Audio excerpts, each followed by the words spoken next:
नमस्कार, आप देख रहे हैं उत्तराखंड का आज का न्यूज बुलेटिन।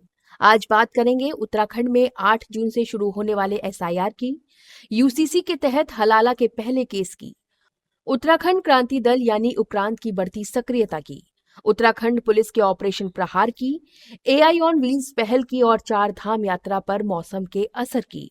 तो चलिए शुरुआत करते हैं आज की सबसे बड़ी खबर से।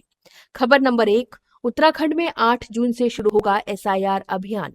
उत्तराखंड में आगामी चुनावों और मतदाता सूची को लेकर बड़ा अभियान शुरू होने जा रहा है।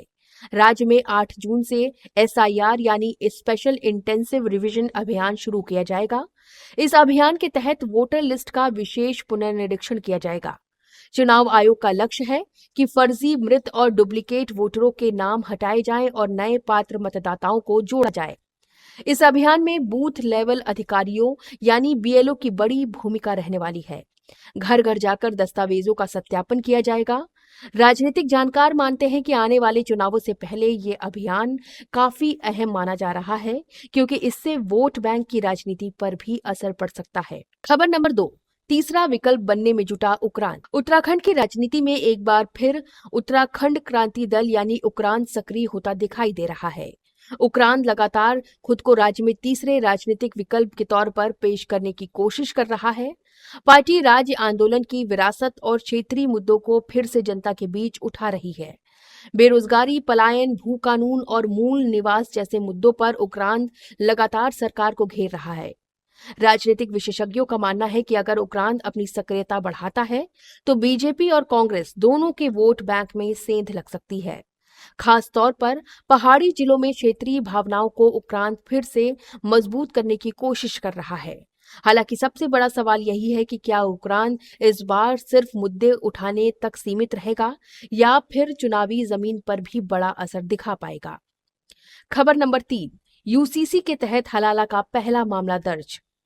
उत्तराखंड में लागू समान नागरिक संहिता यानी यूसीसी के तहत हलाला का पहला मामला दर्ज किया गया है। उधम सिंह नगर में एक महिला ने आरोप लगाया है कि तलाक के बाद उस पर हलाला के लिए दबाव बनाया गया।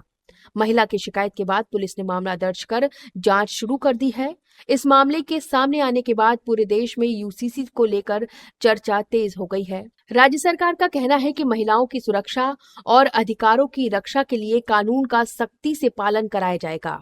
वहीं विपक्ष इस मुद्दे पर सरकार की मंशा और राजनीतिक संदेश दोनों पर सवाल उठा रहा है। खबर नंबर 4, उत्तराखंड पुलिस का ऑपरेशन प्रहार। उत्तराखंड पुलिस का ऑपरेशन प्रहार इस समय राज्य भर में चर्चा का विषय बना हुआ है। पिछले एक महीने में पुलिस ने इस अभियान के तहत लगभग 1400 अपराधियों को गिरफ्तार किया है।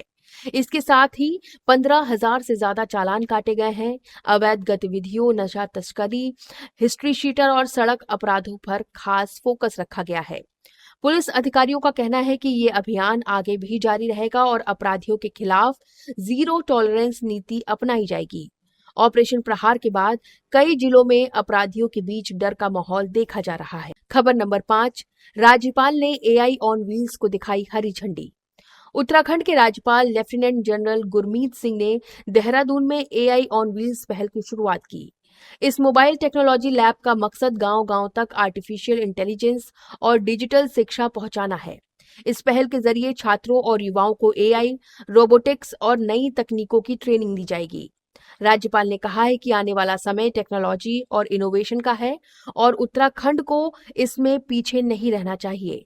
सरकार इसे डिजिटल उत्तराखंड मिशन का अहम हिस्सा बता रही है। खबर नंबर 6, चारधाम यात्रा पर मौसम का असर। उत्तराखंड में बदलते मौसम का असर चारधाम यात्रा पर भी दिखने लगा है। केदारनाथ और बद्रीनाथ धाम के आसपास ऊंचाई वाले इलाकों में बर्फबारी हुई है। कई जिलों में बारिश और तेज हवाओं का अलर्ट जारी किया गया है।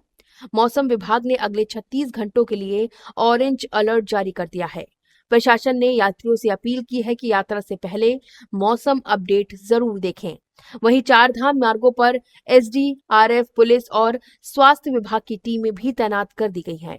खबर नंबर 7, मुख्यमंत्री पुष्कर सिंह धामी ने मौसम और चारधाम यात्रा को लेकर समीक्षा बैठक की। सीएम धामी ने अधिकारियों को साफ निर्देश दिए कि यात्रियों की सुरक्षा और सुविधाओं में कोई लापरवाही नहीं होनी चाहिए। मुख्यमंत्री ने कहा कि संबंधित पैच मुख्यमंत्री ने कहा कि संवेदनशील इलाकों में लगातार मॉनिटरिंग की जाएगी और आपदा की स्थिति में तुरंत राहत पहुंचाई जाए। तो ये थी उत्तराखंड की आज की बड़ी और अहम खबरें। एक तरफ राज्य में यूसीसी, एसआईआर और उपरांत की राजनीति चर्चा में है, तो दूसरी तरफ कानून व्यवस्था, डिजिटल मिशन और चार धाम यात्रा को लेकर सरकार एक्टिव मोड में दिखाई दे रही है। इन सभी खबरों पर आपकी क्या राय है, कमेंट करके जरूर बताएं। और उत्तराखंड की हर बड़ी खबर सबसे पहले पाने के लिए जर्नलिस्ट इंडिया के चैनल को सब्सक्राइब जरूर करें और लॉग इन करें जर्नलिस्ट इंडिया की वेबसाइट www.journalistindia.com। नमस्कार।